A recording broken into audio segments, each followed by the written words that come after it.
გამარჯობა, როგორ ხართ ხალხო? დღეს ესეთი განსხვავებული ეპიზოდი გვექნება. არავინ არ ვართ თბილისში, რომ სტუდიურ გარემოში ვიყოთ მასპინძლები. თქვენს გვიყურებს ყველა სალამი. კავკასიას მადლობა, რომ ჩვენ პოდკასტს უთმობს თავის საეთერო დროს. და ეს არის ბოლო სიტყვა. მე ვარ ბექა პატურაშვილი, გიორგი ცხვიტავა, რატი მუჯირი, ვარშავადან და ბრიუსელიდან თამარ ნუცუბიძე.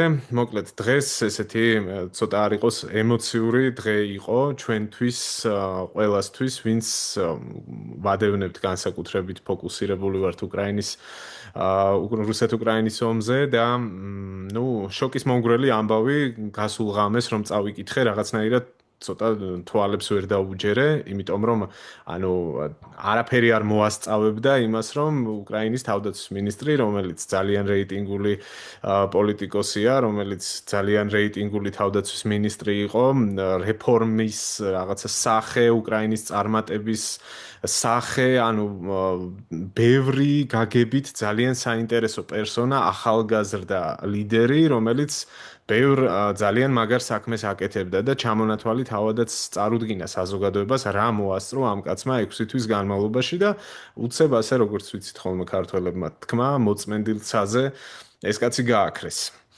და ამას მოყვა ძალიან დიდი რეაქციები უკრაინის საზოგადოებაში, აქციები, გამოსვლები, მთელი პოლიტიკური დუღილია მოკლედ და მე მგონია ჩვენ წინასწარ არც კი შეგვითანხმებია დღეს, როდესაც ხო, ეგ უნდა მეთქვა, არც კი მაგრამ ნუ მოგვიწევია აი თემა ყველაფრის ლოგიკურად ხაზზე ვლაპარაკობთ. ლოგიკურად გამოდის რომ თავარი თემა დღეს ჩვენი საუბრის ეს იქნება. თუმცა არა მხოლოდ, რა ვიცი, კიდევ იგივე რუსეთ-უკრაინის ომის ამბავს ბევრი წახნაგი აქვს ახნაკი. ყოველდღიურად და ყოველკვირეულად და ამ კვირაშიც ნახეთ რომ ახალი ოპერაცია დაიწყეს მათ ამ შიდა პოლიტიკური საკითხები ერთია, მაგრამ თავარი მაინც ის არის რა ხდება საბრძოლო მოქმედებებში ცხადია და ნუ ეს ახალი ოპერაცია მოლოჩკა თუ როგორ ჟღერს ხო ხო, ეს ჟღერს რაღაც მოლოჩკა, ხო, კი ნუ ხო. გულისხმობს იმას რომ აზოვის ზღვის ამოკეტვის შემდეგ რუსული კომერციული ფლოტისთვის უკვე შავ ზღვაზე გადმოერთო უკრაინის უპილოტო სისტემების ძალები და დაიწყეს იქ უკვე განადგურება და დაზიანება რუსული ნუ ჩრდილოვანი ფლოტის ხომალდების. ამ ამბავზეც ვილაპარაკებთ ალბათ. კიდევ ჩამოყაროთ თემები ესე ლაივ რეჟიმში დღეს რაც პრინციპში იმხეიმდენად ყოვლის მომცველი არის ხა ეს ორი ამბავი, რომ არ მგონია სხვა რამაზეც დარჩეს, რო თუ დარჩება, მე ნახოთ იგივე ირანის გამწვევა შეიძლება და იგივე თქვათ აქაც პოლონეთშიც არის გარკვეული სიახლეები, იგივე რუსულ პროვოკაციებთან, სამზადისთან დაკავშირებით და მაგაზე შეიძლება ლაპარაკი, თუმცა მაინც ფიოდოროს, უკრაინას, ზელენსკის, სირსკის და ფრონტს ძირითადი აქცენტი დაუთმოთ. მით უფრო რომ ხა ნიუსროთ ალბათ ვერ გავყვებით, იმიტომ რომ ჩვენ რო წერთ ახლა ამ წამშიც ყველაფერი იცვლება და როცა დავდებთ მე ბევრი რამე იქნება შეცვლილი, უბრალოდ ვეცადოთ ჩემი აზრით მიმოვიხილოთ და რაღაც პატარა ანალიზივით რა შეიძლება მომხდარიყო, ხო? ან რა სცენარებზე ვლაპარაკობთ. და ცოტა როგორც ჩვენ თქვი მოწმენდილ ცაზეო, ხო, რაღაცა ეს, მაგრამ როგორც ირკვევა არც ისე მოწმენდილი ყოფილა ეგცა და როცა თავდაცვის სამინისტროს და გენშტაბს შორის ამხელა უთანხმოება, როგორც თურმე ყოფილა. თურმე ხო ცოტა გაუგება, ხო, ცოტა გაუგებარი რჩება ამ წარმატებას ის ხარჯზე აღწევდნენ მაშინ რა. ან ყველაფერი ეგრე არ არის, როგორც ეხლა ჩვენამდე მოდის ინფორმაციები. ან მართლა თქვენი აზრის მაინტერესებს, როგორ შეიძლება იმ წარმატებებს აღწევდეთ და ხო, ანუ ფაქტია რომ ეს წარმატებები იყო, ეს არ არის რაღაცა უკრაინული წყაროებით გავრცელებული ინფორმაცია. ხო, თვითონ რუსეთის პანიკა და რუსების რეაქცია მიანიშნებდა, რომ წარმატებები იყო. როგორც სიღრმეში დარტყმაზე, ასევე გაყენულ ფრონტზე და როგორ შეიძლება ორი მთავარი უწყება უშო, ხო, ხა კი ყველა უნდა შეუწყოს ხელაგან თავდაცვის სამინისტრო გენშტაბი, ხო? ანუ გენშტაბმა უნდა შეასრულოს თავდაცვის სამინისტრომ უნდა უზრუნველყოს ეს შესრულება. აქ თუ კოორდინაცია და თანამშრომლობა არის, თუ ასეთი დიდი ასთა სხვადასხვაობა, რა ძალას მიყავდა ეს 6 თვე უკრაინა ამ წარმატებებზე და ჩემთვის პირადად გაუგებარი რჩება. ანუ მე რასაც მოусმინე მათ შორის ამ ფედოროვის გუნდის წევრების ვრცელ ინტერვიუებს გავეცანი დღეს. ხშირად ვახსენებ ხოლმე სტერნენკოს რა ძალიან აქტიური არის წავიდა ხო ისე კი, ნუ ეგ მისი მრჩეველი იყო, ფედოროვის მრჩეველი იყო და დღეს ქონდა 1 საათიანი ლაივი, სადაც ყვებოდა ამ მთელ პრეისტორიას და ამ არგუმენტებსაც პასუხობდა, რაც ფედოროვის წინააღმდეგ იყო ნათქვამი და მან როგორი რაღაც ახსნა, იცი რომ ეს სტერნეკო თავადაც იყო ჩართული მთელ რიგ საკითხების გადაწყვეტაში, როგორც თქვა, მაშინ არ ვლაპარაკობდიო და დღეს ვლაპარაკობო, ესეც დაამატა და ანუ როგორ ხსნეს, იცით რომ გარკვეულ საკითხებზე ცხადია იყო თანამშრომლობა, მაგრამ იყო თემები, იგივე რაც ეხებოდა მაგალითად დრონების შეკვეთების ამ დაკონტრაქტებას და იმის ტენდერების გამოცხადებას, აი ამ საკითხებზე უწელავდნენ დროს და ამას აფასებდა თვითონ როგორც საბოტაჟს. და ცალსახად ხაზს უსვამს და მინიშნებებს აკეთებს სტერნეკოც იმაზე, რომ ეს კორუფციის რისკებზე მიანიშნებს. იმიტომ რომ მოდიოდა დაკვეთა მითითება, რომ გაეცით, თქვათ, გადაეცით ტენდერი კონკრეტულ კომპანიას, რომელმაც რაღაც X კატეგორიის დრონი უნდა აწარმოოს, ხო? და მთელი საკითხი ამაშია, რომ ფედოროვის გუნდი თავიდანვე ცდილობდა, რომ კორუფციის ეს რაღაცა ფესვები გადაეჭრა როგორმე და მათ შორის ახსენებდნენ იმას, რომ პოლიგრაფის ტესტით შემოიღეს. ანუ კომპანიებთან, როდესაც მიდიოდნენ ამ მოლაპარაკებებზე, ყველას უნდა გაევლო რაღაც ეს შემოწმება, რომ ხომ არ თანამშრომლობდა იგივე, რა ვიცი, რაღაც კორუფციულ სქემაში ხომ არ იყო ჩართული. იგივე თავდაცვის სამინისტროშიც თანამშრომლების პოლიგრაფზე შემოწმება ხდებოდა, რომ ვიღაცები დაიწუნენ თურმე ამ პოლიგრაფის ტესტზე და ასე შემდეგ. ანუ ეს ხალხი მიუდგა საკითხს როგორც თავად ხსნიან, ესე რომ გამოერიცხათ ყოველგვარი ეს კორუფციული სქემები, დაეზოგათ ფული, ირწმუნებიან რომ ფული დაზოგეს. მათ შორის ერთ-ერთი არგუმენტი, რაც საწინააღმდეგოდ დასახელდა, ხო, ეხებოდა ჭურვების, საარტილერიო ჭურვების შესყიდვის თემა არის ერთ-ერთი. მან ესეთი განმარტება ჰქონდა, რომ იცით რა, ჩვენ ზუსტადაც დავზოგეთ ფული ჭურვების ნაწილში, იმიტომ რომ გენშტაბს სურდა შეესყიდა 15 კილომეტრის რადიუსში მოქმედი ჭურვებიო, ასეთ რამეს ამბობს, რაც პირდაპირ გაგებით სარისკო იყო ჯარისკაცებისთვის, იმიტომ რომ ახლა ნაცრისფერი ზონა და ახლობით 40 კილომეტრია და ჩვენ დაუკვეთეთ არა 15 კილომეტრზე მოქმედი, არამედ 30 და 40 კილომეტრზე მოქმედი ჭურვები, იმიტომ რომ მათი უსაფრთხოება ყოფილიყო. ანუ აქაც არის ეხა ზედაპირზე რაღაც თემები დასახელდა, ხო? ეს დრონები, ჭურვები, ხო, მაგრამ მოდი ამას ეხლა ეს კორუფციული რისკი გასაგებია, მეორეს რომ მოდი შევხედოთ ამ კუთხით ამ უცნაურობას, როცა ფრონტზე არის მეთაური, რომელიც ითხოვს 15 კილომეტრიან ჭურვს, ესე იგი მას 15 კილო, ანუ თვითონ გიჟი ხო არ არის თავის საფრთხეში ჩაიგდეს, ანუ ვინც ველზია, იმას 15 კილომეტრიანი ჭურვი ჭირდება, შენ რო 30 კილომეტრის ჭურვს აძლევ, ანუ რა საქმეს აკეთებ? ანუ კი, შეიძლება ამაზე ვიკამათოთ, მაგრამ მათაც ალბათ, ნუ რა ვიცი, ხა ესე მარტო ჰაერზე არ იქნებოდათ, ხო, ეს გადაწყვეტილებები მიღებული და ხო, ამიტომ ვიძახე ძალიან დიდი ბუნდოვანება. ყოველ შემთხვევაში, ხა ფაქტია, რომ ყველა თავისას ჩვენამდე რა ინფორმაცია მოდისო, ეგ ახსენე, ხო? აი ეგ არის რა, ჩვენამდე რა ინფორმაცია მოდის, ეხლა ფაქტია, რომ ეს იყო რაღაცა ნაჭუჭში ჩაკეტილი ამბავი, რომელიც გასკდა და ეხლა აი ამ ემოციურ ფონზე, უკმაყოფილების ფონზე თავის მხრივ ფედოროვი აშკარად მინიშნებებს აკე რაღა მეტი რაღაცა უნდა ეთქვა, ხო? პრობლემა. რაღა პირდაპირ თქვა. გენშტაბის უფროსი უნდა შეიცვალოს თუ გვინდა რომ ომი მოვიგოთ. ამაზე მეტი რა უნდა ეთქვა. ამ მეგონი ხელის აწევის ის უნდა გქონდეს რაღაცა დიდი. არა, ჩავედით. პირდაპირ, კარგი. მოდი ცოტა უფრო დიდ სურათში შევხედოთ ამბავს რა. და ჩემი აზრით დიდ სურათში რას ხედავთ? დიდ სურათში ვხედავთ ერთი მხრივ ტექნოლოგიურ გარღვევას და უპირატესობას და მეორე მხრივ ეს არის კლასიკური სამხედრო ოპერაცია, ანუ კლასიკური სამხედრო სკოლა.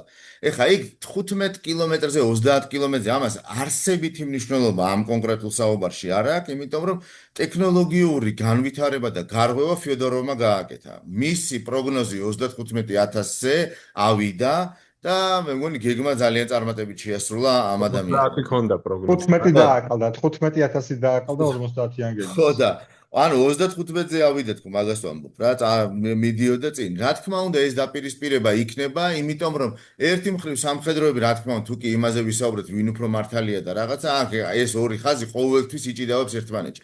გამორიცხულია სხვანაირად, იმიტომ რომ ერთი არის აბსოლუტურად სხვანაირი მიდგომა და მეორე არის ის კლასიკური სამხედრო გზა, რომლითაც, რა ვიცი, ჯერჯერობით აი ამ 21 საუკუნის 2026 წლის ჩათვლით მივედით, ხო? ანუ ფაქტია რომ ისევ რაღაცა გრძელი ფრონტის ხაზი ისევ ეს, მაგრამ ეს ყველაფერი იცვლებოდა ძალიან ინტენსიურად სწორედ ტექნოლოგიების უპირატესობით, ხო? ანუ დრონები, მერე კიდევ ერთი ფენა, მერე მესამე ფენა, მერე შიგნით ეს მართვა და კონტროლი რაც თავარია და ის რასაც იღებდა მეთაური ადგილზე, პლანშეტებზე მოსული ინფორმაციით და მიიღებდა გაწყვეტილებას მოწინააღმდეგის განადგურების თაობაზე. რა თქმა უნდა, ეს არის ძალიან მნიშვნელოვანი და ამაზე იქნება მუდმივად საუბარი, იმიტომ რომ რომელი გადაწონის, ხო? საბოლოო ჯამში აქ ზელენსკის ძალიან ვფიქრობ, რომ ძალიან მძიმე მდგომარეობაშია თვითონ ზელენსკი, იმიტომ რომ მას მოუწია ორი ყველაზე პოპულარული ფიგურის გაწევა, ზალუჟნი, გენერალი ზალუჟნი, აუცილებლად სათქმელი, იმიტომ რომ პოპულარობის პიკში იყო, მიუხედავად იმისა, ამაზე შეგვიძლია მე ვისაუბროთ, ის კონტრშეტევის ოპერაცია წარმატებული იყო თუ წარუმატებელი ან ამას ჰქონდა და მეორე ეს არის ფიოდოროვი. ცალსახად ფიოდოროვი, რომელსაც ასევე ძალიან მაღალი მხარდაჭერა აქვს და ჩვენ ვხედავთ, როგორც აი ნაბუსთან დაკავშირებით იყო ხალხის გამოსვლები, კიევის მეც ვესაუბრე დღეს ჩვენ უკრაინელ კოლეგებს და მათაც ვკითხე აზრი და ცხადია ისინიც ანუ ცხადია რომ ისინი ძალიან გაუგნებული იყვნენ აი ამ გადაწყვეტილებით რომ რატო მოხდა ეს ყველაფერი. კითხვის ნიშანი გაცილებით მეტია ვიდრე პასუხი. და ახლა რა თქმა უნდა ეხლა ჩვენ ვიცით რომ აი ამ ციფრულ ეპოქაში მარკეტინგი და პიარი ძალიან კარგად მუშაობს, ყველა მხარე ცდილობს რომ თავისი საუკეთესო სახე გაყიდოს. როგორც თუმცა მან ხა შევთანხმდეთ რომ ფიოდოროვს გაცილებით დიდი უპირატესობა აქვს ის თვითონ სამხედროების მომხრეებიც ხო ბევრნი არიან, იმ სკოლის მომხრეები ხა თან ჩვენ ვსაუბრობთ უკრაინაზე. ძალიან ესეთ კონსერვატიულ შეგაწყვეტინებ რა, ნახე, სამხედროების მომხრეები, აი ცოტა ბევრი მხარე აქვს მაგას რა, ზუსტად ბევრი სამხედრო ფედოროვს უჭერს მხარს და ეს ჩანს, იმიტომ რომ ეს ტექნოლოგიური განვითარება, ეს ტემპი, ის მინიშნებები, იგივე კორუფციის აღმოფხვრაზე რეფორმები, რაც დაიწყო, ხო? ეს იმ სამხედროების ინტერესია. მაგალითად, ფედოროვის ერთ-ერთი რეფორმა იყო, რომ გაადვილებულიყო ქვედანაყოფიდან ქვედანაყოფში გადასვლა. შემცირებულიყო ვადები, რაზეც ჩვენ ხშირად გვისაუბრებთ. ანუ მაგას ვამბობ, ეხლა აი ორი უზარმაზარი პოზიციაზე, ხო? ამ ორი უზარმაზარი ხაზის დაპირისპირებაზე ვსაუბრობ ზუსტად და არა კონკრეტულად რაღაცა იმას ჭანჭიკებზე ქვემოთ. რა მივხვდი, ანუ დიდ სურათში ეს ორი ვერტიკალი დაუპირისპირდა ერთმანეთს, ამ თანამედროვე 21 საუკუნე და ის ძველი კლასიკური, ასე ვთქვათ, სამხედრო ხაზი. აი დინოზავრებსაც ეძახიან უკრაინელები დღეს. კი და დღეს ასე ჩემთვის კიდე იცით რა იყო საინტერესო, ანუ ძალიან საინტერესო გამოხმაურებები იყო დილიდან ბექა შენს თქვი რომ წაიკითხე და აი მეც რომ ვკითხულობდი, აი ესეთი ჩართულობა ამდენი ექსპერტის, პოლიტიკოსი, ჟურნალისტის და სხვათა შორის ძალიან საინტერესო ინფორმაციები მოდიოდა. ერთი ჩემთვის იყო საინტერესო რომ ერთ-ერთი ჟურნალისტი წერდა რომ აი ამ ახალმა მიდგომამ ფიოდოროვის ჯარისკაცებშიო თვითონ ბრძოლის ველზეც რაღაც იმედი გააჩინა რომ პოზიტიურად და უკრაინა მოიგებს და ახლოს არის ეს გამარჯვება და ბევრი წერდა რომ ამ შემთხვევაში აი ზუსტად ზელენსკიმ აირჩია წარსული, ანუ წარსული არჩია ვიდრე მომავალიო და ახლა იცით რა მინდა შეიძლება ცოტა ადრე ვსვამ ამ კითხვას, მაგრამ ჩემთვის ეს არის საინტერესო. აი გიო შენს ზალუჟნი რო ახსენე, ზალუჟნის ესეთ წარმატების პიკზე ფიოდოროვი აი არა მხოლოდ ქვეყნის შიგნით სხვათა შორის გასაოცარი რაც იყო ქვეყნის გარეთაც 6 თვეში ამ პოლიტიკოსმა თავდაცვის მინისტრმა მოახერხა ის რომ მე გაოცებული ვკითხულობდი და ერთ-ერთ გადაცემაში ისიც კი ვთქვი თუ გახსოვთ რომ მარტაკოსიც კი შეხვდა მას და გამიკვირდა რომ ანუ გაფართოების უფრო მეტად პოლიტიკურ სიბრტყეში გადადიოდა სამხედროდან და დღეს მაგალითად ბელგიის თავდაცვის მინისტრმა ბელგიელები ზოგადად ძალიან მოზომილები არიან თვითონაც ტიპაჟურად და მით უმეტეს სამხედროები და თავდაცვის მინისტრმა თავის ტვიტერზე X-ზე ისეთი პოსტი მიუძღვნა თეოდოროვს რომ ძალიან გასაოცარი იყო და აი ზუსტად ესე აფასებენ რომ ეს კაცი რაღაც ინოვაციებით ამ ახალგაზრდა ადამიანმა ევროპელებიც კი გააოცა და აი ახლა მე მაინტერესებს ანუ ზელენსკის ხომ შეიძლება ცოტა ისეთი თემა არის რადგან ყველათან ზელენსკის უჭერთ ხარს მაგრამ რაღაც შიში ხომ არ უჩნდება უხეშად რომ თქვა ისეთი კაშკაშა რაღაცნაირი კონკურენტის დავარქვა თავის სახელი. ხედავს პოტენციურ თქვათ კონკურენტებს და რაღაცა მხრივ რაღაც ნაწილში ხომ არ ახთეს ეს მის გადაწყვეტილებებზე გავლენას თუ მოდი ვეცდები ახლა მაგ თემის გავრცობას და მე თუ მოკლედ იქიდან გამომდინარე სადაც ხმუშობ არის მაქვს ყოველდღიური კომუნიკაცია იგივე უკრაინელებთან იგივე ბელარუსებთან მათ შორის რუსებთან ვინც რუსეთთან დიდი ხნის გამოქცეულია უკრაინელებთან ძალიან ბევრთან და სანამ ამ მათ პოზიციას განვორცობთ უნდა ვთქვა რომ ესენი ვერ იქნებიან ნეიტრალური ტიპები თუნდაც პირადად ზელენსკის მიმართ ხო უფრო ჩასაფრებულის პოზიციიდან თავის ქვეყანა რო უყარს მაგრამ ეს ზელენსკის პროექტის თვალით უყურებენ თუნდაც ზელენსკის საარჩევნო კამპანიიდან გამომდინარე ხო იმ დროიდან მოყოლებული და მათი პირველი რეაქცია რაც იყო რომ ფიოდოროვს გაუჩნდა პოლიტიკური ამბიციები შესაბამისად ზელენსკი მოქმედებს რაც პრინციპში ეგრევე მე გახსენდება ზალუჟნი თავისი წარმატების პიკზე და რეიტინგის პიკზე გადასროლილი დიპლომატიურ სამსახურში ფიოდოროვი რომელიც გვინდა თუ არ გვინდა ამ 6 თვეში მართლა რასაც ვლაპარაკობთ ეხლა დამთხევა არის ამ კაცის მუშაობა არის თუ რა არის ფაქტია რომ აი ამ 6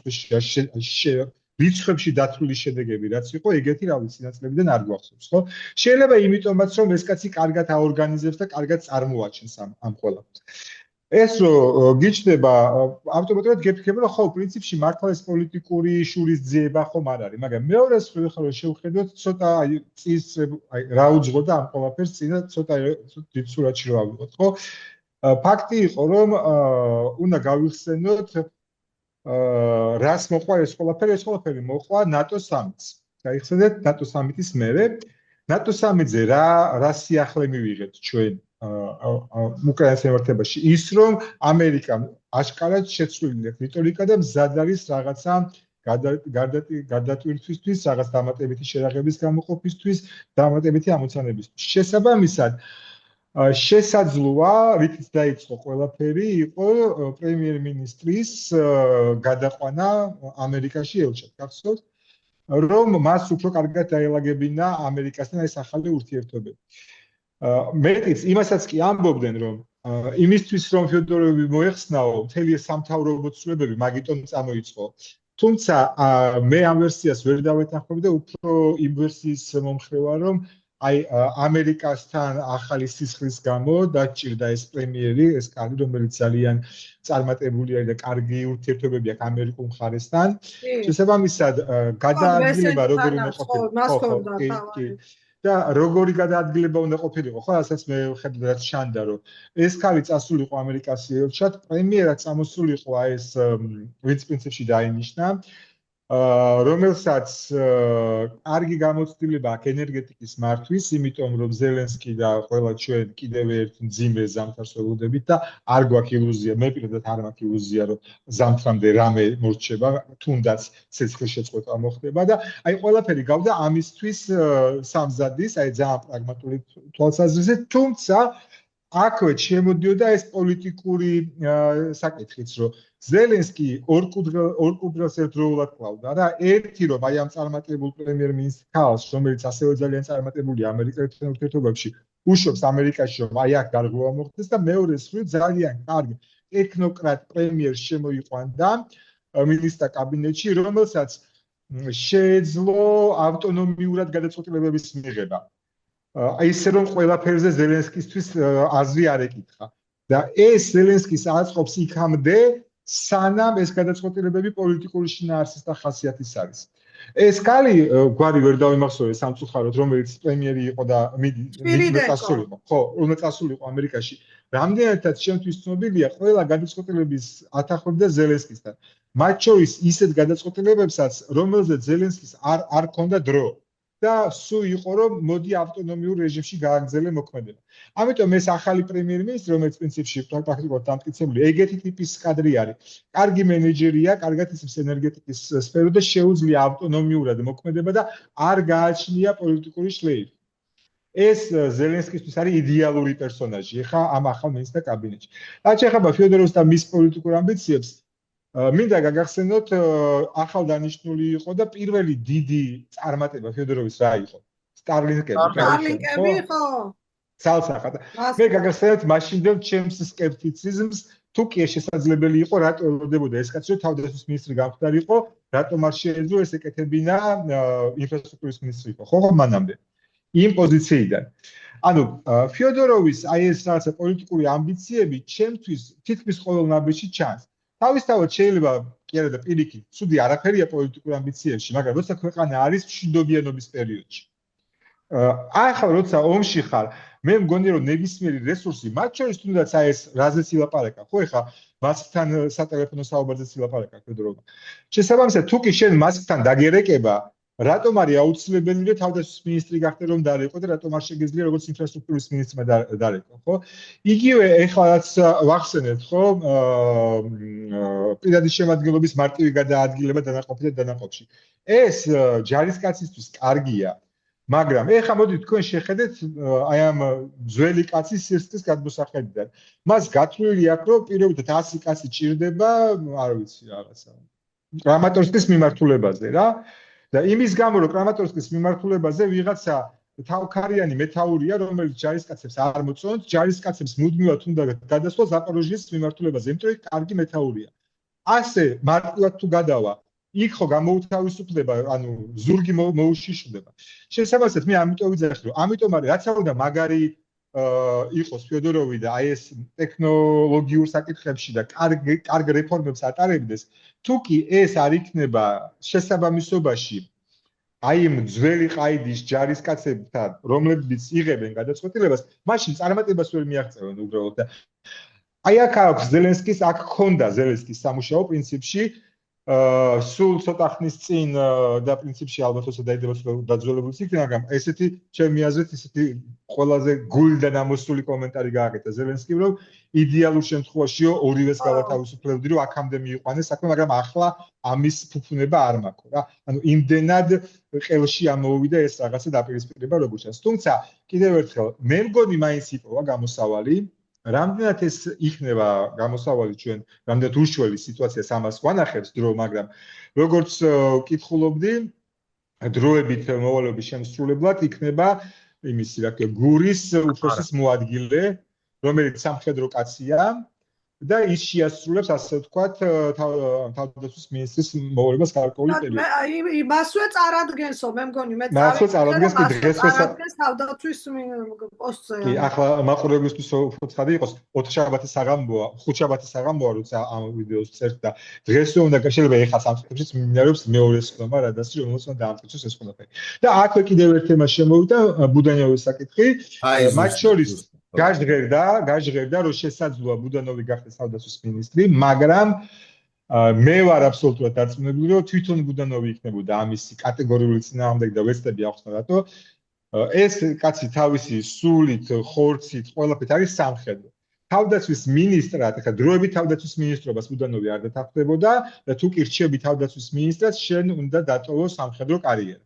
იმიტომ რომ კონსტიტუციით, კანონით, ისევე როგორც საქართველოში, მათ შორის ნატოს წევრ ბევრ ქვეყანაში თავდაცვის მინისტრი უნდა იყოს სამოქალაქო პირი. ამას ბუდანოვი არ დათანხმდებოდა არც შემთხვევაში. ეხლა კი არის სამოქალაქო პოზიციაზე ადმინისტრაციის უფროსად, მაგრამ ეს იმას არ ნიშნავს, რომ სამხედრო პირი არ არის.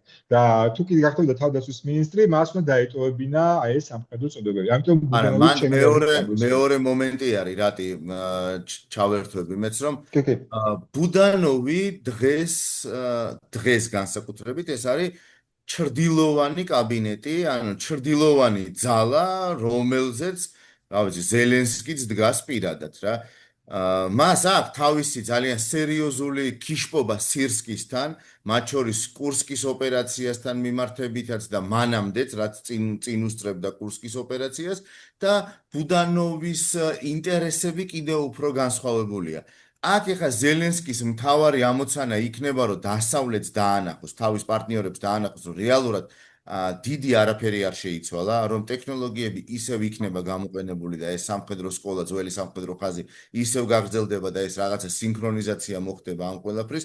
მე ცოტა სკეპტიკურად უყურებ ამ საკითხს, მაგრამ ნუ ეს ზელენსკის ამოცანა ასეთი იქნება, რომ ყველაფერი გააკეთოს, რომ დაარწმუნოს ეს ყველაფერი და რა თქმა უნდა, ვაშინგტონშიც, ბრიუსელშიც და ყველა დედაქალაქში დაისმევა კითხვა, რომ რამდენად ეფექტურად ხდება შეიარაღებულ ძალებზე კონტროლი, ზუსტად ეს დემოკრატიული კონტროლი, რაც არის დასავლეთის ძალიან მნიშვნელოვანი მოთხოვნა ყველა პარტნიორ თუ წევრ ქვეყანასთან მიმართებით, ხო? ასე რომ და თავად შენელდება თუ არა ინოვაციები ბრძოლის ველზე. ეხლა ფიოდოროვი ისეთი იყო ფიოდოროვი, ასეთი იყო ფიოდოროვმა ეს ყველაფერი შემოიტანა. რატო ვერ შემოიტანა ინფრასტრუქტურის მინისტრის დროს? პატარა რეპლიკა მან რომ იმიტომ რომ ინფრასტრუქტურის მინისტრი იყო და აი ამ პოზიციიდან, ანუ თავდაცვის მინისტრის კაბინეტიდან, რა თქმა უნდა, მას გაცილებით მეტი შესაძლებლობა და მეტი უფლებამოსილება ჰქონდა მასკთან დარეკვის გაოფიციალურებაშიც და მეტი ტექნოლოგიების შემოტანაშიც, რაც რა თქმა უნდა მანამდე კი ჰქონდა როგორც ინფრასტრუქტურის მინისტრ რაღაცები, მაგრამ უფლებამოსილება არ ჰქონდა ისეთი, რომ ჩარეულიყო, ასე ვთქვათ, აი ამ საკითხებში გაცილებით უფრო ღრმად. ასე რომ ძალიან სერიოზული საკითხია და ერთი პატარა დეტალი კიდევ არ უნდა დაგვავიწყდეს უმნიშვნელოვანესი ფაქტორის შემოტანა. ეს არის რუსეთი, მეგობრებო. რუსეთი, რომელსაც მიეცა გარკვეულწილად ამოსუნთქვის შესაძლებლობა, იმიტომ რომ ის აი ამ ყველაფერს ყიდის თავის მოსახლეობაზე წარმატებულად, რომ ესე იგი კიევში კვლავ არეულობა, ისინი ვერ დალაგდნენ, ისინი ვერასოდეს ვერ დალაგდებიან და აი დიდი რუსეთი მაინც განაგრძობს, ასე ვთქვათ, წინსვლას. ასე რომ ეს კიდევ ერთი ძალიან მძიმე გამოცდა იქნება უკრაინისთვის, მხნეობა მათ, რა თქმა უნდა, გამძლეობა და იმის სიშნო, რომ ყველაფერი დაალაგონ. ძალიან ბევრი რამ შეიცვალა აი ამ ომის განმავლობაში, ეს არ არის პირველი მინისტრი, ეს და მანამდე უმაროვი იყო, რომელიც ხიდი იყო იქ ნატოსთან, იქ რაღაცა ესა, მერე ფიოდოროვი ეს ტექნოლოგიური გარღვევა, მაგრამ ერთი რამ მინდა კიდე მოკლედ თქვა აი ამ ტექნოლოგიებთან დაკავშირებით. თქვენ იცით რომ მე მაგ წერ ინტერვიუებს მათ შორის ჩვენ სამხედროებთან, რომლებიც იბრძვიან უკრაინაში, უკრაინელების მხარეს, ხო? ეს მეთაურებიც და ჯარისკაცებიც, სერჟანტებიც და ოფიცრებიც ამბობენ ერთს, რომ დრონები და ახალ ტექნოლოგიებს აქვს უზარმაზარი უპირატესობა და ეს უპირატესობა არის ძალიან თვალშისაცემი და ის რომ უბრალოდ სანგარში დგომა რა თქმა უნდა მნიშვნელოვანია რომ ვაკუუმი იყოს შევსებული, მაგრამ შენ აი ამ ტექნოლოგიებით შეგიძლია მაქსიმალურ უპირატესობას მიაღწიო და უპირატესობა მოიპოვო ისე, რომ ნაკლები დანაკარგი გქონდეს. აი ეს არის ძალიან მნიშვნელოვანი, ხო? ანუ სიცოცხლის შენარჩუნება არის ყველაზე მთავარი. აი მაგას გავაგზავნე. აკვე სანამ ახალ თემაზე გადავალთ, ვექა ბოდიში გადაწყვეტნებ, აკვე ყველას გთხოვთ, თუ ამდენი ხანი გიყურებთ, გვისმენთ, გამოგვიწერეთ, დაგვალაიკეთ. აქტიურად კომენტარებში თქვენ მოსაზრებები დაწერეთ კომენტარებში, მნიშვნელოვანია ეს ჩართულობა და ალგორითმი მიხვდება რომ სხვებსაც უნდა აჩვენოს ეს ვიდეო. ხო, ეგ მოთხოვნა ძალიან მნიშვნელოვანი არის და დაალაიქეთ ვიდეო, თუ გვიყურებთ და თუ მოგწონთ ჩვენი დისკუსია, ეს მნიშვნელოვანი არის ძალიან და ასე შემდეგ დანარჩენი რატომ ყველაფერი თქვა. მოკლედ ორი რამის ხაზგასმა მინდოდა. თამარა ჯერ მაშინ გავუსვი ხაზი ორ რაღაცას და არა რაღაც კიდე. აი, ეს Starlink-ები ხო ვახსენეთ უკვე და მე მინდა ყურადღება გავამახვილო სწრაფი გადაწყვეტილებების მნიშვნელობაზე. ანუ ერთია რომ ჩვენ საუბრობთ ტექნოლოგიებზე, ისაც გასაგებია აბსოლუტურად ვეთანხმები გიორგის, რომ არ მგონია რომ ახლა ეს გაჩერდეს და ვინმე სხვა რამეა ეს პოლიტიკური ამოცანა რომ დაანახონ მათ შორის პარტნიორებს, ვინც ფულს იხდის, ხო? ჩვენ ვიცით 90 მილიარდი ევრო ახლა ნატო სამიწე იყო მიღებული გადაწყვეტილება პლუს დამატებით კიდე ერთი ამდენის გამოყოფის შესახებ მომდევნო წელს იმის შემდეგ. მათ ჭირდებათ ამის დანახვა, რომ ეს ყველაფერი იხარჯება ეფექტურად და მოდი ვისაუბროთ ახლა ამის ეფექტურობაზე და ორ კონკრეტულ მაგალითს მოვიყვან Starlink-ის გარდა. ერთი ეს არის ჩვენ ვიცით ეგრეთ წოდებული middle strike-ები, ხო? რამაც ძალიან შეცვალა ბრძოლის ველზე სურათი. ანუ მთავარი ერთ-ერთი ყველაზე გარდა იმისა, ჩვენ მანამდე ხედავდით იგივე დრონებს, ხო? შარშან და იმის წინ დაიწყო კიდევ short distance-აზე ხა, რასაც უყურებთ ეგ ამბავი, შარშან ზაფხულსაც იბომბებოდა რუსეთში ეს ნავთობგადამამუშავებელი ქარხნები, მაგრამ ახალი და მაგარი რაც ხდება, ეს არის საშუალო დისტანციაზე დარტყმები, რამაც განაპირობა ყირიმის იზოლაცია, რამაც განაპირობა ის, რომ ფრონტის ხაზზე მომარაგება სერიოზული კრიზისია უკვე არა თუ სამხრეთით, არამედ აღმოსავლეთით დონეცკის მიმართულებითაც კი და ეს შედეგს გამოიღებს. და რა მოხდა მანდ? აი მან ზუსტად ესეთი ამბავი გამოვიდა დღეს, რომ ფედოროვის გადაწყვეტილებით ეს საშუალო დისტანციის დრონების შესყიდვა დაკონტრაქტდა ისე, რომ ამის ფული არ არსებობდა. ანუ ეს არის ის დრო, როდესაც ჯერ ევროკავშირის ცესხზე მიდის საუბარი, არ არის დამტკიცებული, ჩვენ ამ დროს პოდკასტებს წერთ და აბა ბელგიის ხელისუფლება რას აი ამ განხილვებში ვართ და ამ დროს ფული ანუ პირადად მისი და მისი გუნდის გადაწყვეტილებით ფული აიღეს რაღაცა სარეზერვო ბიუჯეტიდან ავანსად ასე ვთქვათ და დაიწყეს ამ დრონების შესყიდვა, რომელმაც ძალიან დიდი შედეგი დადო. ხო, აი ეს არის ამბავი, ანუ მე აქედან გამომდინარე მიჩნდება ეგეთი კითხვა და თქვენ რას ფიქრობთ, მაინტერესებს, რამ გამოიყვანა დღეს ქუჩაში უკრაინელი ხალხი? გამოიყვანა ჩემი აზრით ორმა რაღაცამ. ერთი ეგ არის, რომ ამ ხალხმა ფედოროვის ლამაზი გამომეტყველება კი არ მოწონს ეფექტი, რომელიც ამ კაცმა შექმნა, ეს ერთი და მეორე მათ დიდ უმრავლესობას საზოგადოების ომით დაღლილი საზოგადოების აღარ უნდა დამპალი კორუმპირებული სისტემა, რომელიც დრომოჭმულია და რომლის გადაგდებასაც ცდილობენ აი ამ ცუდი მემკვიდრეობის, ხო, რაც დარჩა პოსტსაბჭოთა უკრაინას. აი ეს აღარ უნდათ და ეგ ხალხი იმიტომ რეაგირებს ჩემი აზრით, რომ მათ უკვე ბევრი საკითხი დაუგროვდათ. დაუგროვდათ არაერთი კორუფციის სკანდალი, დაუგროვდათ ჩვენ არ დაგვავიწყდეს ერმაკის ამბავი, ხო, სულ აგერ 2 დღის წინ ხდებოდა ის ვოვა, რომელიც იმ ფაილებში იყო ნახსენები, ის მცდელობა, რომელიც უკავშირდებოდა ანტიკორუფციული ბიუროს საქმიანობაში ხელის ჩაყופას, რომელიც მაშინაც საზოგადოების პროტესტის გამო ვერ მოხერხდა, ხო? და ამის შემდეგ მოუწია ზელენსკის და მის გუნდს რაღაც დათმობებზე წასვლა.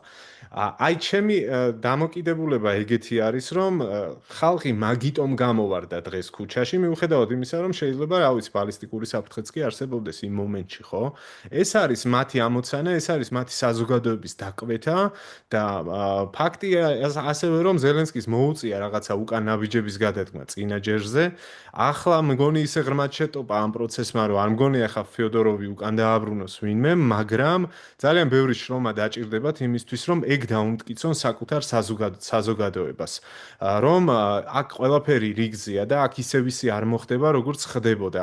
იმიტომ რომ რუსეთის ფაქტორი, რაც გიორგი მახსენა, ზუსტად მაგაზე აჭერს. მათი მიზანი ეგ არის, რომ საზოგადოების გახლეჩვა გამოიწვიონ და რა დროს ეგ არის, ხო? ანუ ჩვენ საუბრობთ იმაზე, რომ ყველა გაგებით რაღაც უკრაინას უპირატესობა აქვს, მათ მომენტუმია, მათი შესაძლებლობის ფანჯარაა და ამ დროს ეს რაღაცა საკითხი წამოვიდა და ხო, მაგაზე სერიოზული ტესტი აქვს ჩასაბარებელი რა. კიდე მომენტი, მაგრამ თამარა ემზადებოდა და თამარ არა, მე მგონი იცი რაღაცა თუ გვინდა ჯერ ეგ ხაზი გავაგზავნოთ, უბრალოდ ახლა წავიკითხე ახალი ამბავი რომ დაანონსა ზელენსკიმ ბუდანოვთან საუბარი საელჩოების განახლებაზეც, ანუ ეს უფრო რაღაცა ღრმა, უფრო დიდი გადაადგილებები და განახლებებია და აი, მაშინ ხო ჯერ ეგ დაასრულო და მე ზოგადად ანუ ერთი უფრო გლობალურად შევხედოთ. ოკეი, ეს ძალიან საინტერესო არის და არ გამოვტოვოთ ეგ ამბავი, არ გავცდეთ და ერთი დეტალი არის რა, ეხა მეგობრებო, გაიხსენეთ ზალუჟნი რა დროს გათავისუფლდა, რა დროს გაათავისუფლეს რა. ანუ რა იყო, რა განცხადება გააკეთა ზალუჟნიმ რომლის შემდეგაც იყო მიღებული გადაწყვეტილება მისი გათავისუფლების შესახებ. ეს იყო, გაგახსენებთ, ეს იყო არმიის საჭიროება ცოცხალი ძალით 500,000 ადამიანის მობილიზება იმისთვის, რომ უკრაინამ წარმატება 500,000-ის. თუ კი ვნახავთ ახლა ჩვენ, რა ვიცი, გავხსნით ნებისმიერ სოციალურ ქსელს, ვნახავთ და თვალშისაცემი არის, როგორ დაზდევენ კომისარიატის წარმომადგენლები ახალგაზრდებს და როგორი ძალადობა და როცა ემატყება მიდის მაგაზე, ხო? ანუ ეს ძალიან აქტიურად ვრცელდება ეს ყველაფერი. რა თქმა უნდა, ხალხი დაიღალა ომით, რა თქმა უნდა, ყველას უნდა რომ პირობითად მხოლოდ დრონმა მოიგოს ეს ომი, ან ვიღაცა სხვა მივიდეს და სხვა იბრძოლოს მათ ნაცვლად, მაგრამ სამწუხაროდ ესე არ არის. ამიტომ ეს დაპირისპირება, ეს ანუ მოსახლეობის როგორც ხალხის მხარდაჭერა, ხალხის მზადყოფნა, ხალხის ნება იმისთვის, რომ გააგრძელოს ომი, არის ძალიან მნიშვნელოვანი. სულ თავშივე მაგას ვამბობთ. ყველაფერი არის ხალხის ნებაზე დამოკიდებული, მთავარია ხალხის ნება არ გატყდეს, ხო? ანუ და ზუსტად ამას ცდილობს რუსეთი თავისი იერიშებით, აი ამ ენერგეტიკულ ობიექტებზე, რატომ ზამთარი ახსენა, ჩვენ მთელი ზამთრის განმავლობაში ამ თემაზე ვსაუბრობდით, რომ დატოვონ ელექტროენერგიის გარეშე, გათბობის გარეშე, სხვა რაღაცა კომფორტის გარეშე ეს ხალხი, რომ ხალხმა აიძულოს საკუთარი ხელისუფლება წავიდეს რაღაცა დათმობებზე, ხო? რა თქმა უნდა, ეს არის ძალიან მნიშვნელოვანი ფაქტორი. ასე რომ ეს არის, როგორ გითხრათ, კომპლექსური საკითხი, ძალიან მნიშვნელოვანი საკითხი, რაზეც მიდის სხვათა შორის მიდის აქტიური და ღია მსჯელობა, ღია დისკუსიები მიმდინარეობს უკრაინულ არხებზე და სივრცეებში, ანუ სოციალურ მედიაზე მაქვს საუბარი, მიუხედავად იმისა, რომ ომი მძვინვარებს და ომი მიმდინარეობს, ხო? ანუ არ არის ჩაკეტილი, ხალხი თავისუფლად გამოთქვავს აზრს, განსხვავებით. გიორგი, ხა მედია ახსენდა ძალიან მნიშვნელოვანი. ერთ-ერთი ყველაზე მნიშვნელოვანი ამბავი მთელს ამ სკანდალში ჩემი აზრით იყო, იყო United 24-ის გაჩერება, ეს არის მედია საშუალება, რომელიც უცხოეთ რეჟიმში პრაქტიკულად ყველა უკრაინულ ახალგაზრდას და იგივე გადაიცემა და ეს United 24-მა პროტესტის და ფედოროვის მხარდაჭერის ნიშნად შეაჩერა მაუწყებლობა, რაც ძალიან სერიოზული სიგნალია და აი ეს ამბავი რაც ეხლა თამარამ წაიკითხა, რომ საელჩოების გადახალისებაზე წავიდა ლაპარაკი, ეს მიუწევს იმაზე, რომ ზელენსკი გადაწყვიტა, რომ რადგან შეიქმნა ასეთი კრიზისი, ბარემ ბოლომდე გაყვეს ამაში და ეს დიდი ცვლილებები მოაწყოს, რაც რა შედეგზე გაიყვანს, არავინზის დიდი რისკია ყველა ვარიანტში.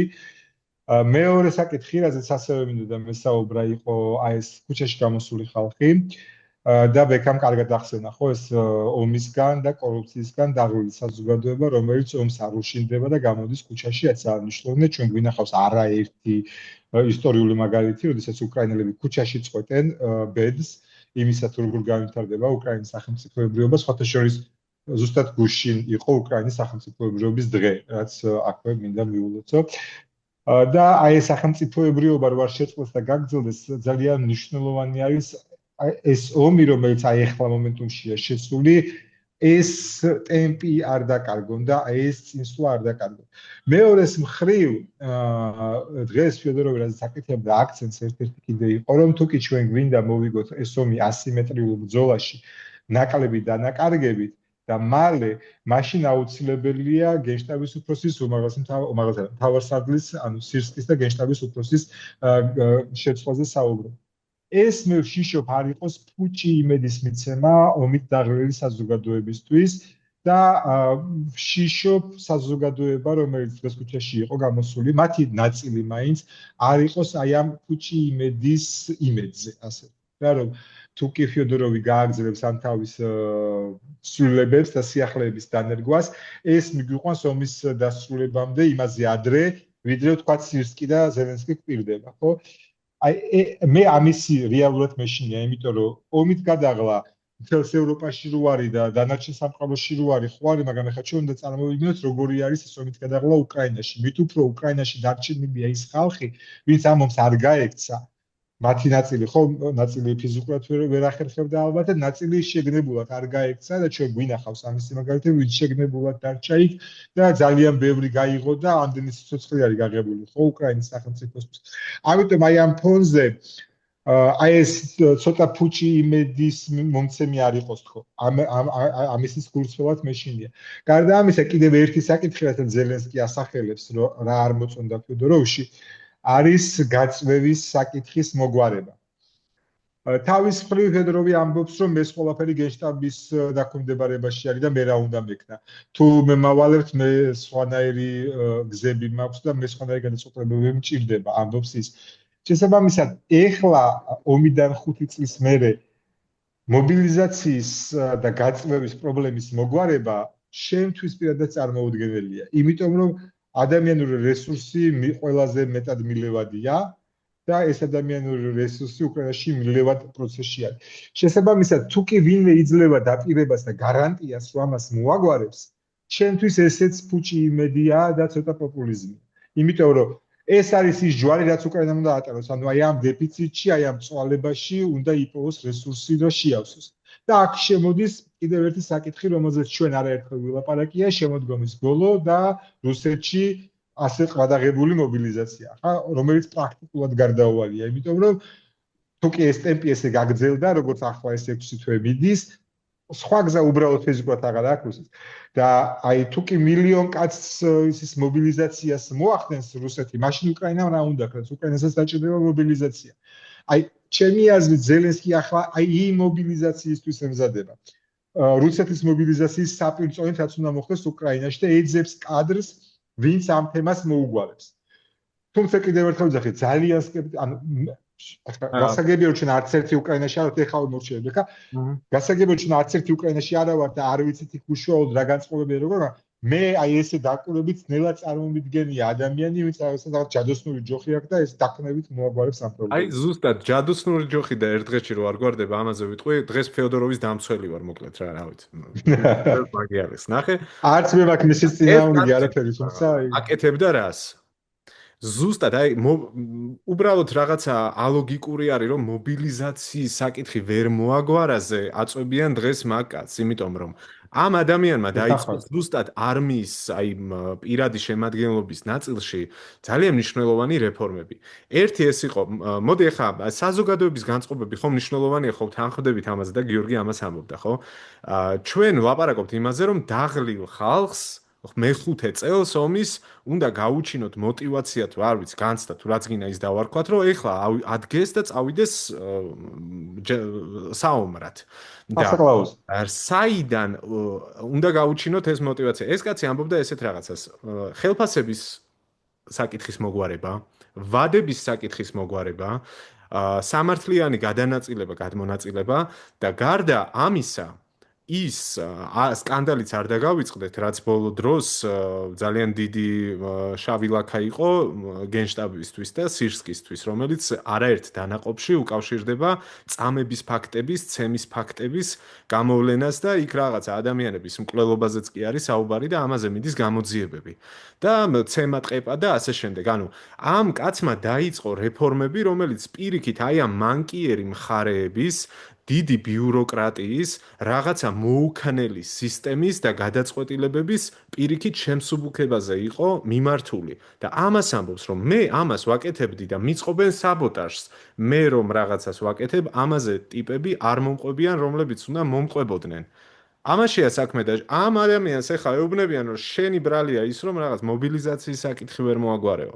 თუ რამე არ არის მაგის ბრალი ზუსტად მობილიზაციის ვერ მოგვარება არ აქვს მაგაში თუმცა ეგ ითქვა თუმცა ოფიციალურად ეგ კი და ამაშია საქმე რომ ეგ არ არის ჩემი აზრით რაღაც რელევანტური არგუმენტი რომელიც ფეოდოროვის გასაკრიტიკებლად შეიძლება გამოდგეს პირიქით თუ ომს ჯარს გაურბიან არ დაგავიწყდეთ რაოდენობა ათასობით ადამიანზეა საუბარი რომელიც გამორბის ქვედანაყოფებიდან უბრალოდ ტოვებს სამსახურს და დეზერტირობას ირჩევს იმიტომ რომ აი მაგ მიზეზების გამო წელიწადზე მეც რო პოზიციაზე გაატარებ, ეხა ვიღაცისთვის შეიძლება ეს რაღაც ფილმს გავს, მაგრამ რეალური ადამიანები არიან და პოზიციაზე გაატარა, აბა 6 თვე გაატაროს ვინმე ერთ პოზიციაზე სიცივეში, ყინვაში, სადღაცა არ ვიცი მე, მიწის ქვეშ გათხრილ ორმოში და მე ილაპარაკოს როგორია ეგ ყველაფერი გადა რა ფსიქიკამ უნდა გაუძლოს და ჩვენ ამაზე არაერთხელ გვისაუბრია, ხო?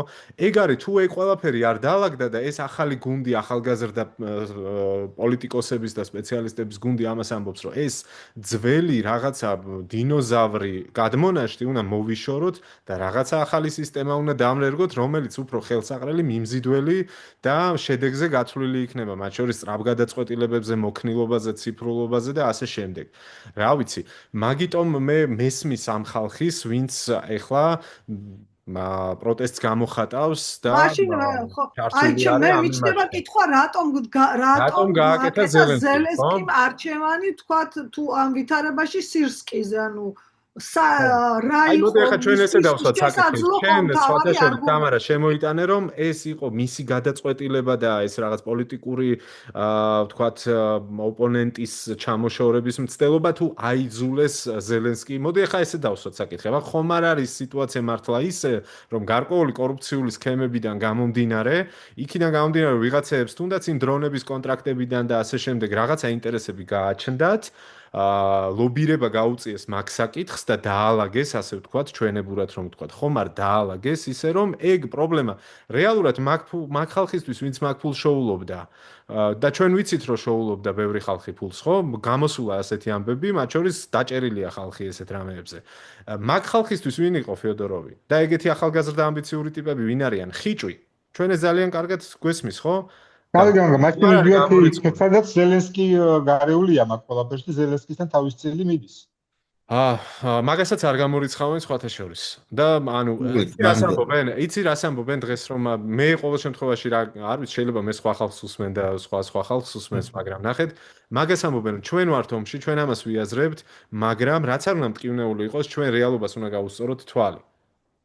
არის ვინმე რეალობრი? ანუ მაგასვამ ზუსტად ეგ არის, მაგასვამ ეკითხებს რომ რეალობა მათი აზრით არის ის რომ ვიღაცებს აქვთ კორუფციული ინტერესები, ქვეყანაში შემოდის დიდი ფული, ვიღაცებს ამით ხელის მოთმობის საშუალება აქვთ და სულაც არ ანაღლებთ რამდენი ადამიანი იქ, რამდენი თვით იქნება პოზიციაზე და ეს არის პრობლემა და ეს უნდა გამოსწორდეს და რაღაცებს ფარდა უნდა აეხადოს და თუ ვინმე ამის საწინააღმდეგო პროცესს იწყებს, ის ექცევა უცებ უმცირესობაში ხდება თეთრი ყვავი და წევენ.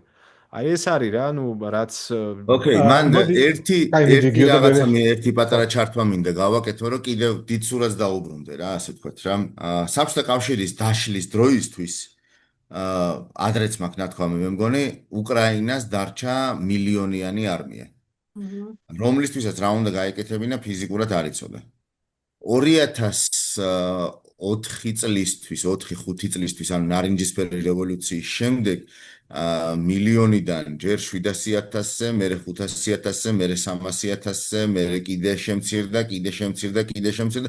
2014-ისთვის გახსოვთ ხო, რა კონტინგენტი იყო გამოყვანილი?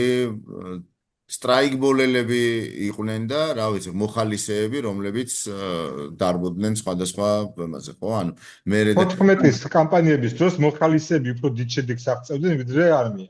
ხო, შემდეგ როგორ მოვიდა 2022-ისთვის უკვე ცოტა განსხვავებული სურათი წამოვიდა, ხო? ანუ ხო მეტნაკლებად აიწია. ანუ თუ იქ საუბარი იყო მაგალითად ბევრი ამბობს, რომ 5,000 ხიშტი იყო 2014 წლისთვის. 5,000 ხიშტი მხოლოდ, ანუ ეს იგულისხმება რომ ავტომატის ქვეშ მდგომი ადამიანი, ხო? 5,000 წარმოიდგინეთ, ხო 40 მილიონი ქვეყანაზე არის, ხო, საუბარი და მილიონიდან 5,000-ზე. და ახლა წავიდა ხელახლა ეს ყველაფერი, სხვადასხვა მეთოდებით და სხვადასხვა მეთოდებში რას გულისხმობ? ეს ყველაფერი არის არეული. ის არმია, რომელიც იყო მილიონიანი, მკაცრად კონტროლირებადი, იერარქიერ სტრუქტურირებული და ასე შემდეგ, ის აღარ არის. შემდეგ მოვიდა ვითომ რაღაცა ახალი სისტემა, რომელიც ვერ გაიმართა და ანუ სისტემად ვერ ჩამოყალიბდა. დღეს რეალურად გვაქვს, როგორ გითხრათ, დაახლოებით 3 განსხვავებული სისტემის სიმბიოზი შიგნით. ერთი არის კლასიკური სამხედრო, რომელიც უკავია სირსკის, მეორე ეს არის ბუდანოვის სადაზვერვო და ესეთი შედოუ ოპერაციები, ჯეიმს ბონდური განყოფილება, ხო, სპეციალური ოპერაციები და არის ფიოდოროვის, ასე ვთქვათ, მაღალი ტექნოლოგიები და ასე შემდეგ. ეს ჰიბრიდული არმია არის, ჰიბრიდული გაერთიანება არის დღეს უკრაინის, რომელიც უძლებს აი ამ რუსულ შემოტევებს საკმაოდ წარმატებულად. ხო და აქეთ აზიანებს, რა ვიცი, რუსეთის ტერიტორიის ძალიან ღრმა სიღრმეში, ხო? უკიდურეს სიღრმეებში და საკმაოდ ეფექტურადაც რა. ამიტომ საზოგადოება ჯერ არ არის შეთანხმებული, საზოგადოებას არ აქვს გამართული ხელშეკრულება, რომ როგორი უნდა იყოს ეს ყველაფერი. ამაზე მიდის ინტენსიური მსჯელობა და ეს ყველაფერი მით უფრო რთულია, რადგან საომარი მოქმედებების დროს ხდება ამ ყველაფრის რეფორმირება. და ისეთი ძლიერი ფიგურები, როგორც ზალუჟნი არის, როგორც ბუდანოვი არის, როგორც სირსკი არის, როგორც ფიოდოროვი არის, ვინც თავის რაღაცებს ნერგავს, ხო? და არ დაგვაუწყდეს, ამავდროულად ესენი უნდა იყვნენ მაღალი პილოტაჟის დიპლომატებიც, ხო? რომ ეს ხიდები ქონდეთ. ხიდები შეინარჩუნონ, ილაპარაკონ შეერთებულ შტატებთან. გვახსოვს ჩვენ ძალიან მძიმე საუბარი ოვალურ კაბინეტში, ხო? კატასტროფული საუბარი, ხო? გვახსოვს ის, რომ რაღაცა პერიოდი ვერ იღებდნენ დახმარებას. გვახსოვს მე ის, რომ ამ ბიჭებმა შეძლეს რაღაცეებ ყამხიდების გამთლიანება და კიდევ მოზიდვა. ეს არ არის უბრალოდ თანამდებობები, უბრალოდ სკამები არ არის და უბრალოდ ხიშტები არ არის. ეს არის, რა ვიცი, ყველაფერი ერთად, მთელი სიმბიოზი არის და მაქსიმალურად უნდა იყოს ერთ ჯარისკაცში დიპლომატიაც გაერთიანებული, ახალი ტექნოლოგიებიც, ძველი სამხედრო სკოლაც უნდა იყოს. საბოლოო ჯამში სადამდე მივა ეს ყველაფერი ჯერჯერობით არ ვიცით. ფაქტი ერთია, რომ რაზეც საუბრობთ ყველანი ერთად, რომ ხალხს ჭირდება რაღაცა გზა, ხალხი ეძებს გარკვეულწილად მარტივ გზას, ამას ემატება ეს კორუფციული სკანდალები, რომელიც შლეიფად მოსდევს ზუსტად და თან მაღალი იერარქიის ტიპებამდე მიდის ეს ყველაფერი, ნდობა და ეს ნდობის დაკარგვა არის ძალიან რთული საკითხი და რა თქმა უნდა ნება. როცა ხედავ რომ სადღაც ნდობა არ არის, იქ მერე ნებამდე ძალიან ცოტა რამ რჩება. რომ არ იყოს აი ეს დიდი ქიშპობა არის საბოლოო ჯამში, ბოდიში დავასრულებ, რომ აი ეს სამი რაღაც, სამხედრო, სადაზვერვო, სპეციალური ოპერაციები და ტექნოლოგიები დღეს აი ამითი დგას უკრაინული ჯარი. ყველაზე პოპულარული, სადაც უნდათ და თქვენ ადევნებთ ყველანი თვალს, სად უნდათ სამსახური, მაგალითად ახალწეულებს. ეს არის მესამე შემტევი ბრიგადა, ხო? ყველა მესამეში მიდის. რატო? იმიტომ რომ იქ ყველაფერი უფრო დაალაგებულია. თუ არა, ეხა გურში თუ ვიღაცა ხდება ეს საერთოდ განსხვავებული რაღაცა. დანარჩენები ცდილობენ შეისწავლონ დრონები, ტექნოლოგიები IT-ს ძალიან მაღალ დონეზე და ისე წარიმან. არავის არ უნდა ერთი წელი აკოფშის დომა სადღაც, ხო? იმიტომ რომ იქიდან ჩამოდის მორალურად განადგურებული ადამიანი. ამ ხელა პოსტტრაუმატული სტრესი ეხა აი ქალებს და კაცებს რაც აქვთ, ხო? რთულად წარმოსადგენია საერთოდ, ხო? და ამას ექნება სამწუხაროდ თავის შედეგები, თავისთავად ცხადია. ეხა რუსეთზე არ ვსაუბრობ, ის საერთოდ ჩაქცეული ამბავი არის, ეხა იმას რა ეშველება კაცმა არის, ძალიან ეშველება თუ არა, მაგრამ აი ამ უკრაინაში ხო ეს რა ალგორითმამდე მივლენ, რა სად გააფორმებენ ხელშეკრულებას და რაზე შეთანხმდებიან, ეს არის ძალიან მნიშვნელოვანი. რთულია რომ ფორს მაჟორში, ომის დროს უწევთ აი ამ გადაწყვეტილებების მიღება. აი ამაზე განვითარება მინდა ზუსტად რომ ხო. ეხლა რომ არ იყოს ხელი ომი და იყოს თუნდაც აი 14-22 წლის პერიოდი რაც იყო, აი პერიოდი რო იყოს და აი ამ პერიოდში რო ხდებოდეს აი ეს ხარშვა, იქნებოდა ძალიან კარგი, იმიტომ რომ აი ესე გამჭვირვალედ მოხარშული პროცესი საბოლოო ჯამში უკრაინას მისცემდა ზუსტად ისეთ შეერაღებულ ძალებს და ზუსტად ისეთ უსაფრთხოების სისტემას, რაც მერე ძალიან მაგარი იქნება მომავლისთვის. ეხლა უბრალოდ ძალიან ეხლაც კარგია იმ კუთხით რომ ეს ყველაფერი ჯობია ასე ღიად ხდებოდეს და გამადიდებელი შუშის ქვეშ, უფრო ნაკლები რისკია, ვიდრე ეს შიგნით ჩაკეტილ სივრცეში ფუსფუსებდეს და იქ რაღაცები იხარშებოდეს, ხო? იმიტომ რომ იქ უფრო მეტი რისკი არის ჩემი გამოსახედა ყოველ შემთხვევაში. რა თქმა უნდა, ეს ღიაობა და საჯაროობა აზიანებს ბევრ რამეს, მათ შორის პირველ რიგში თუ კი ეს ინფორმაცია სადღაც აი ეს ცხრათვი არის რომ იმაშია სანგარშია გაჭედილი ვიღაცა და ზამთრის ყინვა რო გამოიარა, გაზაფხულის ტალახი რო გამოიარა, ეხა ზაფხულის მზე რო აჭერს, და ის თუ ამ ყველაფერს უყურებს მის მორალურ მდგომარეობაზე ძალიან ძიმედ იმოქმედებს რეალურად. თუმცა მეორეს მხრივ ეს როგორც ჩანს გასავლელი იყო, ხო? და აქვე მინდა ვთქვა, რომ უკრაინას როგორც ომამდე, ისე ამ ომში კრიზისები გაუვლია, მათ შორის საკადრო კრიზისები, მათ შორის კორუფციული კრიზისები, მათ შორის პოლიტიკური კრიზისები და ჩვენ ნახეთ, რომ ყოველჯერზე საბედნიეროდ ამ ეტაპამდე გამარჯვებული და უფრო გაძლიერებული გამოვიდა. ყოველ შემთხვევაში აი ამ კრიზისების შემდეგ დამდგარი რეალობა უკრაინისთვის ხელსაყრელი იყო და რაღაცა ნაბიჯი წინ იყო, ვიდრე ნაბიჯი უკან. შესაძლოა ამ კრიზისის გარეშე ორი ნაბიჯი წინ ქონოდა, ვიდრე ერთი, მაგრამ ყოველ შემთხვევაში ეს ერთი ნაბიჯი ყოველთვის მყარი ნაბიჯია ხოლმე.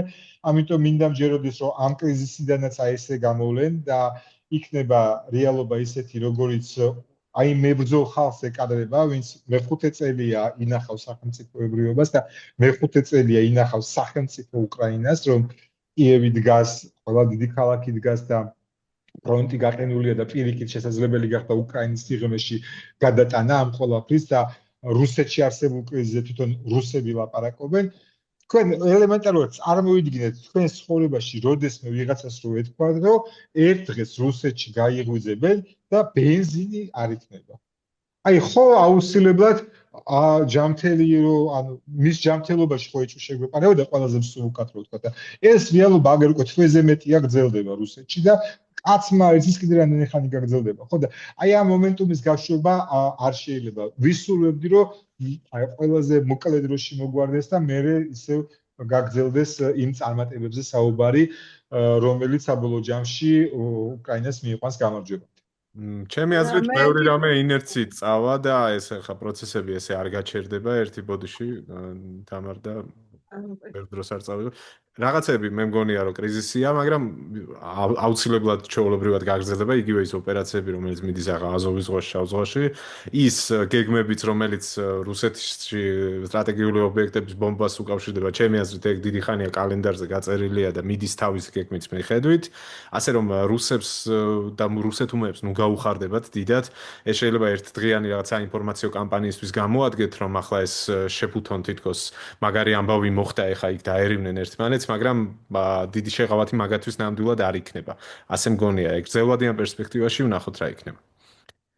აი ბექა ზუსტად შენი იმის გაგრძელება არის, აი მე მაინტერესებს თქვენი აზრი მაგ ხრივათაც, აი შეეცდება თუ არა რუსეთი ამ სიტუაციის გამოყენებას ტრამპზე ზემოქმედებისთვის და აი რაღაცნაირად, იმიტომ რომ ჩვენ სულ ხედავთ ამ დაიწონას, ხო, რაღაც უკრაინა გამოსტაცებს თავის განწყობას თავისკენ ტრამპს, მერე რუსეთი იქეთ გადაკაჩავს ტრამპს, იმიტომ რომ თვითონ ტრამპი ესეთი მერყევია და შეეცდება თუ არა გამოიყენონ, როგორ ფიქრობთ და რამდენად ლინცი გრემის სული გადმოხედავს ტრამპს და უბიძგებს, რომ ის ინიციატივები მიიყვანოს ბოლომდე რა. ყოველ შემთხვევაში მაგის რაღაც საჯარო პირობა დადო და ნაუც მე არ მგონია ეს სწრაფად მოტრიალდეს ახლა, თუმცა მიჩვეულები ვართ მაგას, რომ სწრაფად ტრიალდება ხოლმე, მაგრამ ნუ ყოველ შემთხვევაში ამის საფუძველს მაძლევს ის, რომ ხო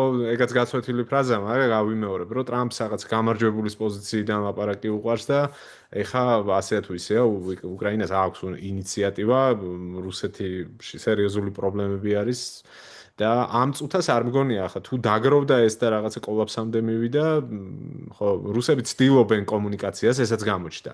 რუსები ცდილობენ პირდაპირ თუ ირიბად, რომ რაღაცნაირად ამერიკელებს ახლა შეყურებენ ისევ, როგორც 9 მაისს უშველა, რომ ტრამპმა აღლუმის ამბავში, რომ რაღაცა იქიდან ახლა ამ კრიზისიდან გამოსავალი იქნებ რაღაც პოლიტიკურ პროცესში გადავიდნენ ამერიკის გავლით. ამის განცდა რჩება, მე არ ვიცი თქვენ თუ რჩებათ.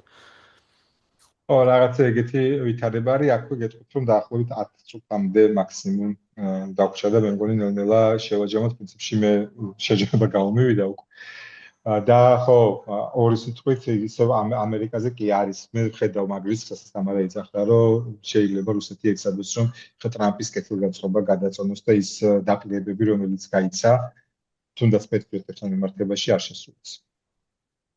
რა თქმა უნდა, რუსეთი ეცდება ყველაფერს, ყველა რესურს გამოიყენებს, რაც მის ხელთ არსებობს. არ დაგვაუწყდეს, რომ ივლისის მეორე ნახევარია პრაქტიკულად, აგვისტო ეს დრო ჭირდება მას იმისთვის მინიმუმ მობილიზაციამდე მისასვლელად და მინიმუმ რაღაც მოკლედ. ეს დრო რუსეთისთვის არის ასე ვთქვათ აუცილებელი დაემთხვა და რუსეთის წისქვილზე დაასყა აი ამ ცვლილებამ წყალი იმ თვალსაზრისით რომ საკუთარ მოსახლეობას მორიგი პროპაგანდისტული რაღაცა ეს ნაჭერი გადაუგდოს სათიძგნად ანუ ეს ცალსახად რაც შეეხება უკრაინას ან მიუხედავად იმისა რომ ეს ხალხი აი ესეთ ბრძოლაში არის შიდა ამ რეფორმების საკითხებს აგვარებს და ასე შემდეგ ღრმად ვარ დარწმუნებული იმაში რომ ის გეგმები პეტრიოტებთან ანუ საკუთარი ცის დაცვასთან უზრუნველყოფასთან ბრძოლის გაგრძელებასთან რა თქმა უნდა ყველაფერი იმ გეგმის მიხედვით აქვთ ყოველ შემთხვევაში ანუ ქვედა ეშელონები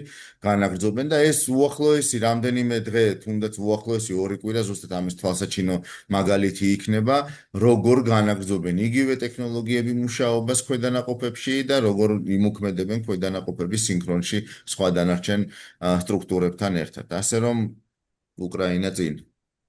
კი, მეც ესე მგონია რომ ყველაფერი მაინც დავაგდება. მაგარი დისკუსია გამოვიდა, არაფერს ისე გავიდა დრო რომ თითქოს ვერც მოვასწრით რაღაცა. ნუ ერთი რაც ასევე ჩემი აზრით მნიშვნელოვანია მართლა რომ მეორეს მხრივ ჩვენ უყურებთ ამ პროცესებს ესე ღიად და ესეც ალბათ უკრაინისთვის როგორც ევროპული დემოკრატიული სახელმწიფოსთვის მაინც წინ გადადგმული ნაბიჯი იქნება პლუს რა თქმა უნდა სწორედ ბექა მგონი შემთხვი რომ ომში მყოფი ხალხი როდესაც ასეთი საფრთხის მიუხედავად ქუჩაში გამოდის და აი კიდევ შენარჩუნებული აქვს და პირიქით თulis საჭიროთ რომ გააპროტესტოს რაღაცა აი ეს უკვე აჩვენებს იმას რომ ეს ქვეყანას მაინც ასეთი გაჭირვების მიუხედავად ალბათ სწორი გზით მიდის და არა ავტოკრატიის და არა დიქტატურის და რაღაცის მიჩქმალვის და დამალვის და ხალხი ღიად აჩვენებს მიუხედავად ომისა რომ თუნდაც არ მოსწონთ პრეზიდენტის გადაწყვეტილებები. ამ დროს პუტინი გამოდის და ეძახის რომ წინ მივიწევთ ყველაფერი რიგზეაო და გუშინ პუტინი რისკენაც და საიტაც მიიწევს. თქვა რომ მადლობა ღმერთო რომ სანქციები დაგვიწესესო ამ სანქციებმა მოგცა საშუალება ჩვენ წინ წავიდეთო. ის ვიდეო რგოლი ნანახი გაქვთ 2022-ის არის თუ 23-ის ვირი როა ჩაბმული ვითომ ევროპაში რო ხდება მოქმედება და ბუქსირით რომ მიათრევს კი ეგ დაატრიალეს გუშინ და თუ გუშინ წი შემოხდა და ძალიან ბევრი ვიცინე მაგიმად ანუ ტიპები რასაც ევროპას უწინასწარ მეტყოლებდნენ უჩვენოდ გაიყინებით და ასე შემდეგ ეხლა თავისთანავ ეგ ამბავი და ჩვენთანაც რაღაცა ეგეც ამბობენ მე მგონი ხო რაღაც უჩვენოთო გაუჭირდება. კი, ყველა შიდა პოლიტიკაზე არ გადავიდეთ. არ გავაფუჭოთ ეს ხარე დისკუსია. მადლობა მაყურებელს, კიდევ ერთხელ გამოიწერეთ და ლაიქეთ, იაქტიურეთ კომენტარებში, გაუზიარეთ თქვენს მეგობრებს სოციალურ ქსელებში. მადლობა კავკასიას შესაძლებლობისთვის, რომ ჩვენს პოდკასტის ეთერში ათავსებს. ერთ კვირაში ზუსტად დაგიბრუნდებით დროებით. შეხვედრამდე.